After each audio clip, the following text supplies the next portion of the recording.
If you're experiencing issues with voice chat in PUBG, follow these steps to troubleshoot and resolve the problem. This guide will help you ensure that your voice chat is set up correctly. Step 1. Check audio settings. Open PUBG and navigate to the settings menu. Look for the audio settings and ensure that the voice chat option is enabled. Adjust the input and output device settings to match your microphone and speakers. Step 2. Update audio drivers. Ensure that your audio driver is up to date.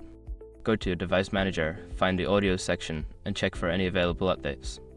Installing the latest drivers can resolve compatibility issues. Step 3. Verify game files. If you're playing on a platform like Steam, verify the integrity of the game files.